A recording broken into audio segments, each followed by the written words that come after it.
Bien amigos, continuamos acá en esta entrevista exclusiva con Antonio Ledesma, líder político venezolano. Y habíamos quedado en el segmento anterior, Padrino López, un ministro que sale en un podio medio escachalambrado, como decimos en criollo, y solo, sin militar. ¿Qué opinión te mereció Bueno, eso? ¿Qué opinas de Padrino? Padrino López es una vergüenza para la Fuerza Armada Nacional. Padrino López aparecía en ruedas de prensa dando señales de que la Fuerza Armada estaba dispuesta a dar la vida por el comandante en jefe Nicolás Maduro. Mostraban a las milicias, unos seres humanos, pero a mí me da a veces compasión, con fusiles que iban a defender con su vida, con su sangre, la revolución que él encabezaba Maduro. ¿Dónde estaba Padrino cuando se estaban llevando a Nicolás Maduro? ¿Dónde estaban los militares? Militares verdaderamente valientes, los que defendieron, no a Carlos Andrés Pérez, porque al fin y al cabo era el presidente constitucional y era la democracia. Y este no es el presidente constitucional. A mí no me van a echar cuento, a mí no me van a echar cuento. Yo tenía 36 años y allí estuvimos defendiendo la democracia con los militares de la Guardia Nacional, de la Aviación, de la Marina, del Ejército venezolano. Chávez fue derrotado en dos golpes de Estado. Lo que pasa es que había una gente hipnotizada, había una hipnosis colectiva, había una gente que, por ejemplo, cuando a mí me decían caras nuevas, yo tenía 36 años y las caras nuevas eran supuestamente Chávez, Bernal, etcétera, toda esta gente que han sido protagonistas de esta tragedia que ha vivido Venezuela. Padrino López, ¿qué invasión? Padrino López es el que iba a rendirle cuentas a Fidel Castro y hay imágenes allí arrodillado ante Fidel Castro. Sí, claro, hay una Padrino imagen. López sabe que en Venezuela han venido actuando y vienen operando los núcleos del Ejército de Liberación Nacional de Colombia. Padrino López sabe lo que está pasando en el eje del Catatumbo, donde están matándose los grupos de la narcoguerrilla colombiana junto con el cartel de los Soles para ver quién controla el tráfico de cocaína hacia Europa y hacia Estados Unidos. Padrino López sabe lo que está pasando en el arco minero, que no es que estén solamente saqueando el oro, es que están destruyendo a nuestro Amazonas, están destruyendo nuestra biodiversidad, nuestro sistema ecológico con los impactos ambientales. Padrino López sabe que en Venezuela están metidos funcionarios iraníes que forman parte incluso vinculados a Hezbollah. De aquí van a hablar de qué invasión. O sea, esto es bueno que lo sepa la gente.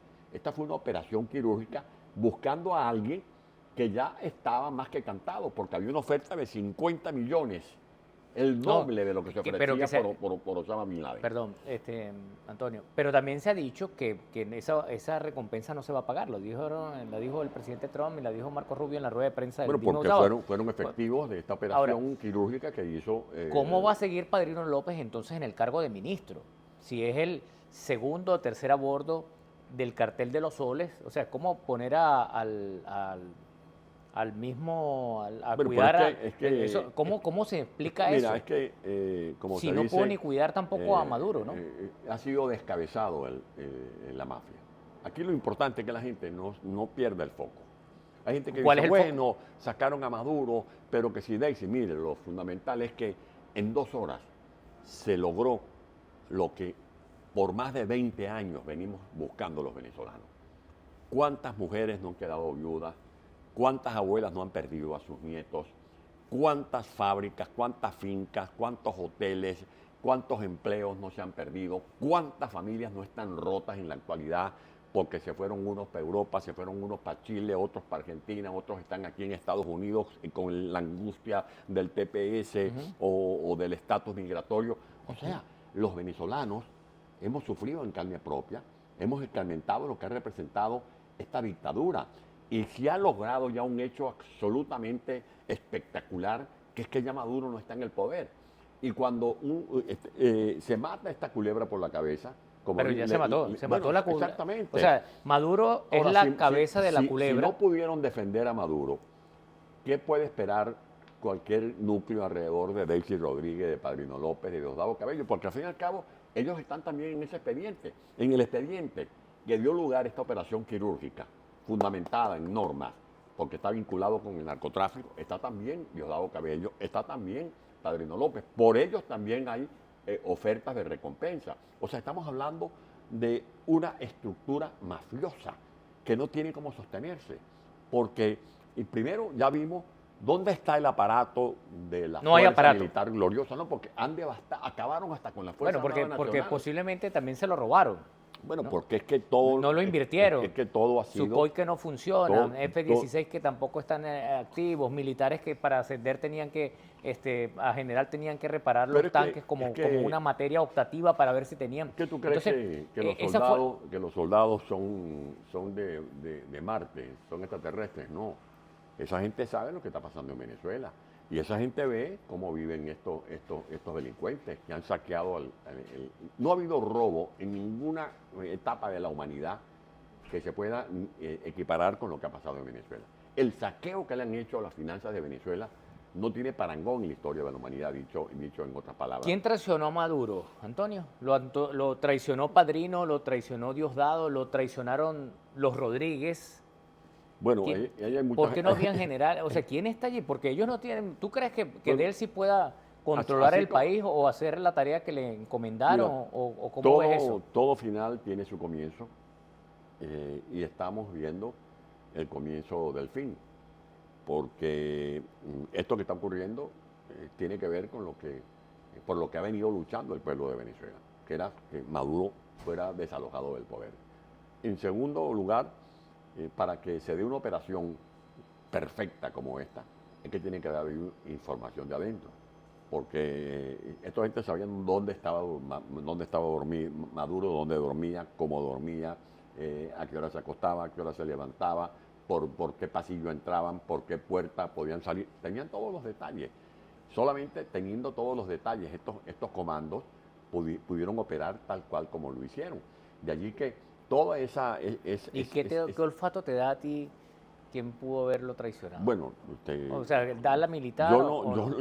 yo no quiero No ser me des nombre. temerario, no quiero ser temerario, pero cuando tú oyes decir que ya habían hablado con Daisy Rodríguez, y de eso se viene comentando hace tiempo, es porque... No, habían publicaciones, creo que del New York Times. Eso da lugar a sospecha. Pero esta historia saldrá a flote, la historia de quienes participaron, quienes dieron información, porque me baso también ahora en certeza. No hubo ninguna capacidad de proteger al jefe de esa mafia, que era Nicolás Maduro.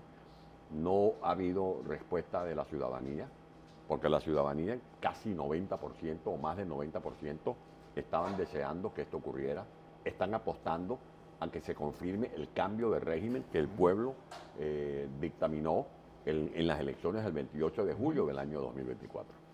Ahora, hay un silencio en Venezuela, Antonio, tú lo sabes, ¿no? La gente no ha salido a celebrar que el dictador ya no está, la gente no ha salido a celebrar que el dictador carga un traje de preso en una cárcel de los Estados Unidos con su esposa. Hay un silencio. ¿Ese silencio cómo lo interpretas tú? ¿Miedo? No, es ¿O aceptación a Delcy y a lo que viene en una posible transición? Primero, la gente venció el miedo y habló pasándole por encima el miedo en las elecciones del 28 de julio. Es que tenemos que recordar cuál fue la épica que hicieron los venezolanos. Se decía primero que era imposible organizar las elecciones primarias. Se hicieron las elecciones primarias. Nunca antes una líder de la oposición había sido bañada de tanto apoyo popular como ocurrió con María Corina ese 22 de febrero del año 2023. 93% de los millones de venezolanos que sufragaron ese día lo hicieron a favor de María Corina El Machado. Premio Nobel de la Paz. Pero además, recordemos, Edward, tú que eres un periodista acucioso y la gente que nos está escuchando también tiene que confirmar lo que yo estoy diciendo, lo que voy a decir, cómo se hizo la campaña de Edmundo González Urrutia, María Corina inhabilitada. Edmundo González, que fue una candidatura providencial, sin medios de comunicación, sin recursos financieros. A María Corina no le permitían usar un avión comercial, no le permitían usar los medios de comunicación. Si iban por carretera, los perseguían, los detenían en las alcabalas militares o policiales. Si llegaba a un hotel, luego sancionaban al hotel. Si una señora o unas hermanas, como ocurrió en Corozopando, en el estado Guárico, le vendían unas empanadas, al siguiente día le mandaban al CENIA a multar o a aplicarle tributo. A un señor del Táchira que alojó a María Corina en su casa, Ricardo Albacete, le quitaron la fábrica, le quitaron la casa, ¿Todavía está lo metieron preso? preso. O sea, Hay que ver lo que significó esta lucha. De allí que no hay miedo. Ya la gente habló. Lo que hay es un silencio estratégico. Es la paciencia estratégica que la gente pone al servicio de esta lucha que tuvo un epicentro fundamental, que fueron las elecciones del 28 de julio del año 2024, donde casi el 70% de los venezolanos votaron a favor de la opción de Edmundo González y María Corina ¿Y Machado. qué le dices tú entonces a esa gente que ahorita dice, ah, bueno, pero es que me siento un poco como desanimado? Bueno, pero O sea, es que- desanimado, pero ¿le ¿cómo- parece pero poco ¿cómo vamos a estar que tenga hoy primero, Maduro? ¿cómo vamos a estar desanimados si hemos logrado por lo que venimos luchando hace 26 años? Eso es como que si tú le salvas la vida a tu madre, que la daban ya por desaparecida, y le salvas la vida, y tú te vas a comenzar a preguntar, bueno, fue un milagro, fue José Gregorio Hernández, fue nuestra santa Carmen Rendiles, el médico era italiano, el médico era norteamericano, el médico era portugués, o el médico era venezolano. No, le salvamos la vida a tu madre. Los venezolanos hoy hemos sacado, con la participación de esta fuerza internacional, hemos sacado a Maduro de la presidencia que estaba usurpando. Eso es lo fundamental. Y eso no tiene vuelta atrás. Y este es el comienzo del fin, de pasar la página de lo que significa este oscurantismo en el que nos ha metido la dictadura de Chávez y de Maduro. Vamos a hacer una pausa y seguimos con Antonio Ledesma, porque tenemos que hablar de otro tema. La transición, María Corina Machado, su regreso, la posición de los Estados Unidos y en qué consiste ese gobierno de transición o de gerencia de Delcy Rodríguez. Hacemos una pausa y ya regresamos.